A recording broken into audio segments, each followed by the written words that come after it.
Hey there everybody, welcome back to my channel. Today is gonna be a root porn kind of day. I have some of my Sansevierias or Dracaena, if you go by that.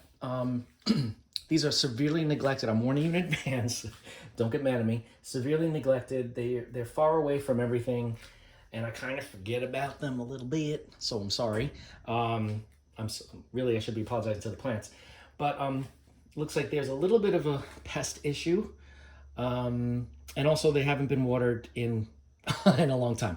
And I know that Sansevieria snake plants, whatever you want to call it, I know that they can survive long periods without water, but it's still not right. I should not be neglecting them like this. So after I show you the roots and clean up the dead leaves, remove the leaves that are damaged with whatever pests are there, could be thrips, could be mites, I'm not really sure. I will then water them all, okay? So let's start with this one in front. I'm actually going to unpot these so you can see. I'm gonna remove the dead leaves, but I want you to see the roots. This is acrylic yarn, okay? It comes out really easy. Look at how beautiful these roots are growing. Actually, this is a little bit damp, so this must have been watered maybe last week. So I don't have to stress that much about it. But look at all these roots. This has some really, really great root growth. Looks very healthy. I don't see a lot of dead roots, which is actually good. There are some, like up here. This one looks like it could be dead. Yep, this one can come off. But otherwise healthy. So you can see how these roots react to the acrylic, because it holds moisture. It's kind of like, and I've said this before, and a lot of people have asked, this is kind of like rock wool. You know, like in hydroponic growing, you have those little rock wool cubes.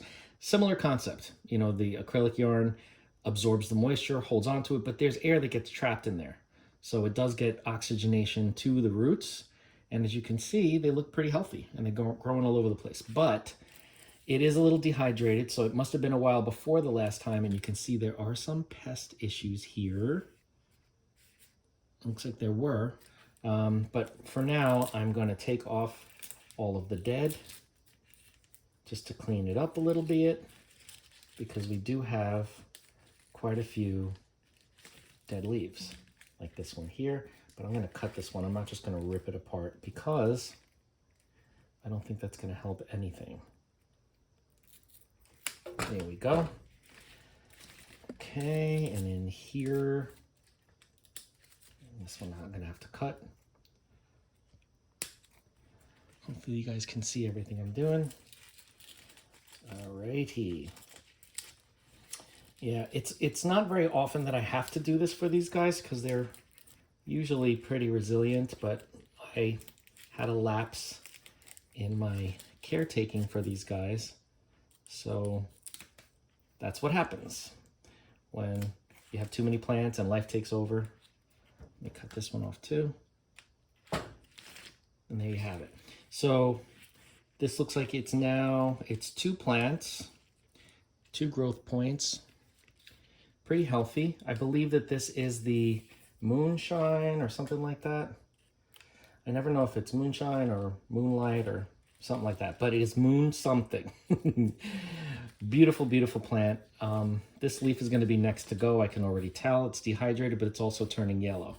So I'll wait for it to absorb most of that. We've got some aerial roots here, as you can see. Actually, this one I think can come off now. I think it's ready. I'm just going to pull it. I'm not even going to waste time. I am going to yank this leaf right off. Okay, so there we have it. Oh, I've just found another dead one. Okay, and this one here can be cut. I mean, Sansevieria, I keep calling them Sansevieria, so I'm just going to call them Sansevieria so I don't have to fumble over my words. But Sansevieria, you know, they say that they're tolerant of low light and all that sort of stuff, which they are, but they obviously do much better in brighter light. Some even thrive in full sun. So after this video, I will spray this down with alcohol. But for now, I think we're done. Back in it goes into its little acrylic home. All right, that's one. I'm gonna do these 3 acrylics, and then I'll do the lava rock at the end. This one has some bad pest situations going on in this leaf in particular, and I can't really tell what it is. There's no webbing, so it's not spider mites.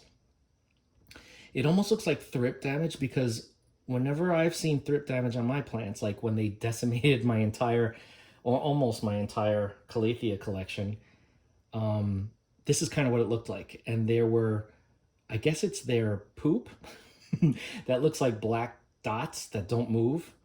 And the thrips look like little cigars. So this leaf, I'm just going to cut it because I don't know if there are any living on here or not, but I don't want to take a chance. I don't know if you can see anything up close. Let me see. See if I can focus a little bit better. Not really, it's too close. Anyway, yeah, there could still very well be some on there. So let me pull this out of its little house. Again, this is an acrylic yarn. The roots look very healthy. This one's dry, so this one will definitely need to be watered. Look at the roots coming out there, really cool. I love that. Yeah, they've been doing a good job. I just have to do a better job as a plant parent. I know. Okay, these leaves look compromised, but only the tips. So I'm just gonna cut the tips off at an angle, like so. Okay, get rid of that one. This one will be watered at the after I'm done filming this. But look at that. It's just so cool to look at those roots. I love roots. All right, back in you go. That one was relatively quick. And of course I will spray this one as well because there was at least one leaf that was affected. Here is number 3. It looks like this leaf may have been affected. There's some sort of damage here. I'm not sure if that's from dehydration because I don't see any of that poop that I was talking about. So maybe, just maybe, there aren't pests on this one. Okay, this one's a little tight in here. Let me see if I can pull it up. There we go. This one doesn't have nearly as good roots as the others. I'm wondering if maybe I put this in later. I mean, there are some roots showing through here and there, but this is probably a little bit of a younger plant as far as how long it's been in the acrylic. So there's really not too much to see. There's some here, you can see there.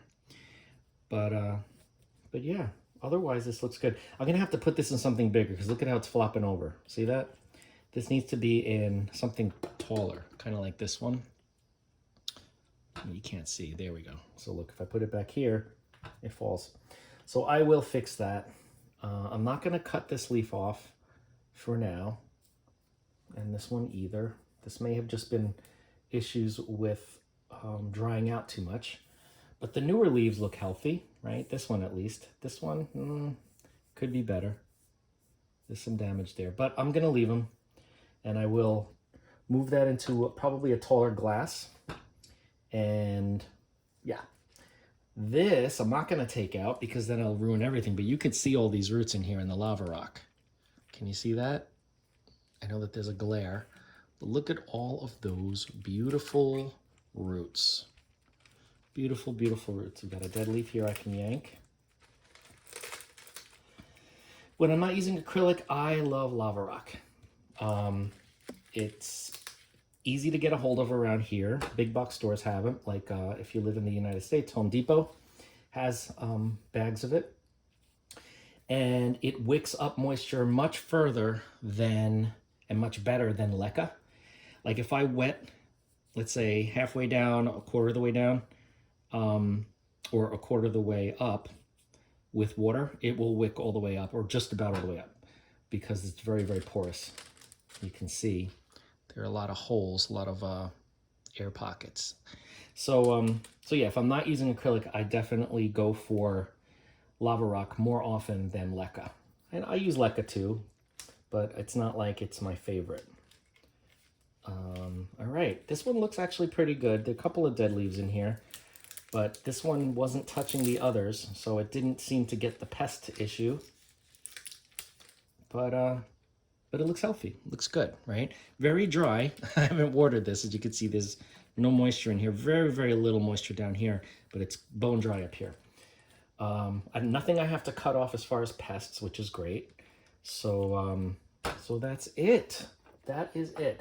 But you can see, I mean, this one's probably been in the acrylic the longest. The roots just go nuts. They go crazy. And if I were to water this and give it more light, it would probably be even bushier. But I've been a bad dad. I've been a bad plant dad. So I will have to do better, right? I need to give all of my plant kids the love they deserve. All right.